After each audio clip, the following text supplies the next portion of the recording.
আসসালামু আলাইকুম। এখন দেখবেন সংবাদ শিরোনাম। কাল শেখ হাসিনার মামলার রায় সম্প্রচার হবে সরাসরি। দণ্ডিত আসামির সম্পদ বাজেয়াপ্ত করে শহীদ ও আহতদের পরিবারকে দেয়ার আবেদন। অ্যাম্বুলেন্স সহ বিভিন্ন স্থাপনায় আগুন, 2 জেলায় গাছ ফেলে মহাসড়ক অবরোধের চেষ্টা। অরাজকতা বরদাস্ত করবে না আইন শৃঙ্খলা বাহিনী। ফ্যাসিস্ট হাসিনার রায় ঘোষণা নিয়ে দেশে বিশৃঙ্খলা তৈরির চেষ্টা করছে একটি মহল, বললেন মির্জা ফখরুল। সবাইকে রুখে দাঁড়ানো। প্রধান উপদেষ্টার ভাষণে 8 দলের দাবি আংশিক পূরণ হয়েছে। আন্দোলন চালিয়ে যেতে শিগগিরই নতুন কর্মসূচি ঘোষণা, জানালেন জামায়াত নেতা। এতক্ষণ দেখছিলেন সংবাদ শিরোনাম, এখন দেখবেন বিস্তারিত। জুলাই গণঅভ্যুত্থানে গণহত্যার মামলায় কাল শেখ হাসিনার রায় ঘোষণা করবে আন্তর্জাতিক অপরাধ ট্রাইব্যুনাল।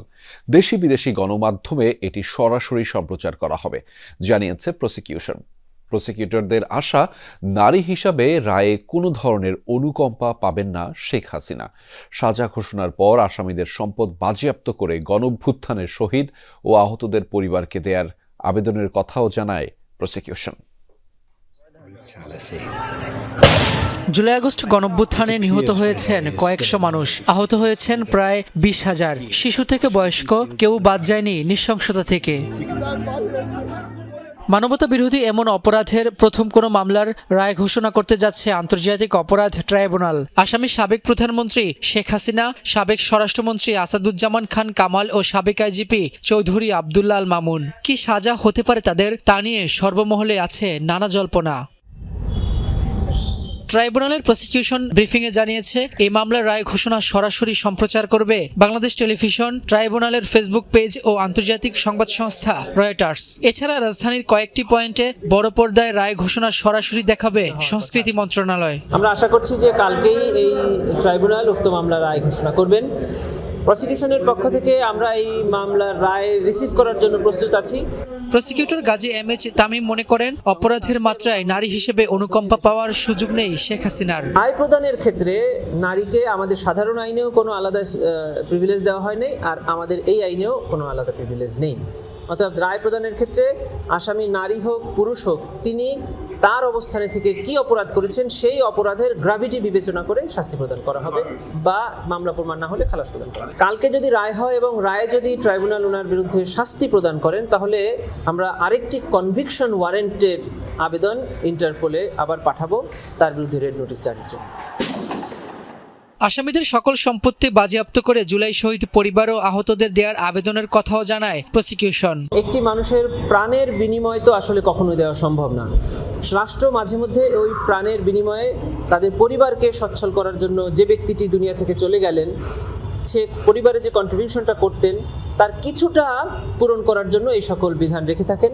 শেখ হাসিনার রায় ঘিরে নাশকতা করার চেষ্টা করলে কঠোর ব্যবস্থা নেওয়ার হুঁশিয়ারি দিয়েছে পুলিশ।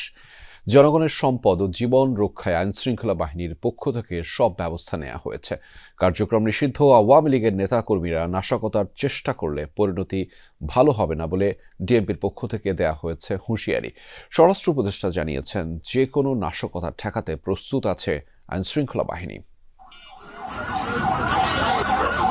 7 নভেম্বর রাত থেকে রাজধানী ঢাকাসহ বিভিন্ন স্থানে নাশকতায় নামে পতিত স্বৈরাচারের কর্মীরা। গুপ্ত হামলা চালিয়ে বাসে অগ্নিসংযোগ করা হয়। কোথাও কোথাও ককটেলের বিস্ফোরণ ঘটিয়ে জনমনে আতঙ্ক সৃষ্টির চেষ্টা চালায় কার্যক্রম নিষিদ্ধ আওয়ামী লীগের নেতাকর্মীরা। এর মাঝে ময়মনসিংহে দাঁড়িয়ে থাকা বাসে আগুন দিলে চালক অগ্নিদগ্ধ হয়ে নিহত হন।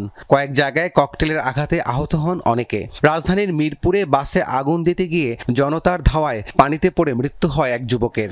এছাড়া তেজগাঁও রেল স্টেশনে একটি বগিতে অগ্নিসংযোগ ও নাশকতা চেষ্টার সময় জনতার হাতে গ্রেফতার হন বেশ কয়েকজন।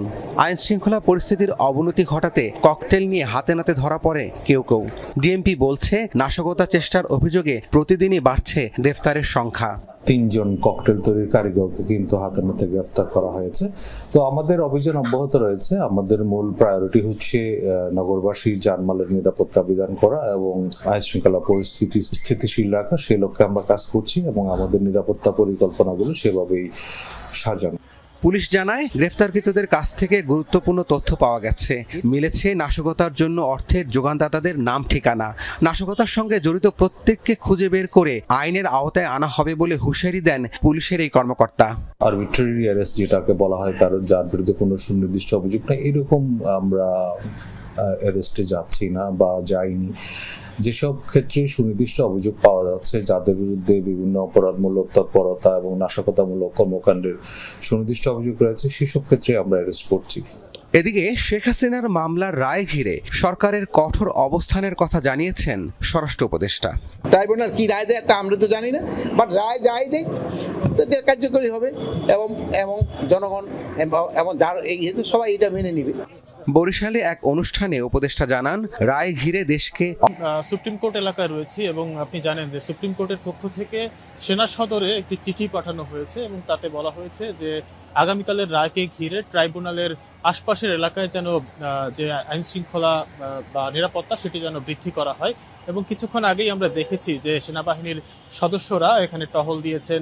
একই সাথে আমরা এপিবিএনের সদস্যদেরকে দেখেছি, পুলিশের সদস্যদেরকে দেখেছি। আমি একটু জানিয়ে রাখি যে ঢাকা এবং গোপালগঞ্জ, ফরিদপুর, মাদারীপুর এই অঞ্চলগুলোতে কিন্তু ইতিমধ্যে বিকেল থেকেই মূলত বিজিবি মোতায়েন করা হয়েছে নিরাপত্তার স্বার্থে। এবং আপনি জানেন যে স্বরাষ্ট্র উপদেষ্টা তিনি কিন্তু ঘোষণাই দিয়েছেন, বলা যায় যে যদি আগামীকালকের রায়কে ঘিরে কোনো ধরনের নাশকতা করার কেউ চেষ্টা করে, কোনো ধরনের পরিস্থিতি বিঘ্ন ঘটানোর চেষ্টা করে বা আইন শৃঙ্খলা পরিস্থিতির অবনতি করার চেষ্টা করে, সেক্ষেত্রে কিন্তু তার সকল বাহিনী প্রস্তুত রয়েছে বলে তিনি দাবি করেছেন। এবং আমরা মূলত সন্ধ্যা থেকেই দেখছি যে রাজধানীর বিভিন্ন এলাকায়, বিভিন্ন রাস্তাঘাটে পুলিশের গাড়িগুলো একটু পরপরই টহল দিচ্ছে।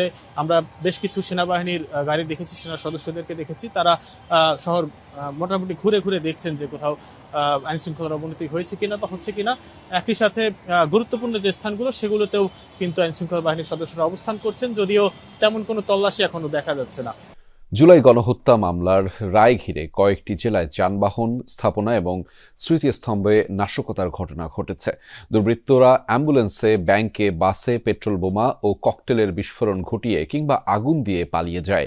এতে আতঙ্ক ছড়িয়ে পড়ে এলাকাগুলোতে। 2 জেলায় গাছ ফেলে মহাসড়ক অবরোধের চেষ্টা করে কার্যক্রম নিষিদ্ধ আওয়ামী লীগের নেতাকর্মীরা। শনিবার মধ্যরাতের ঘটনা। সামাজিক যোগাযোগ মাধ্যমে ছড়িয়ে পড়া একটি ভিডিওতে দেখা যায় এক যুবক লম্বা একটি লগির মাথায় আগুন জ্বালিয়ে বগুড়ার শেরপুরের গ্রামীণ ব্যাংকের একটি শাখায় আগুন দিচ্ছে। সাথে সাথে দাউ দাউ করে জ্বলে ওঠে সাইনবোর্ডের বাইরের অংশ।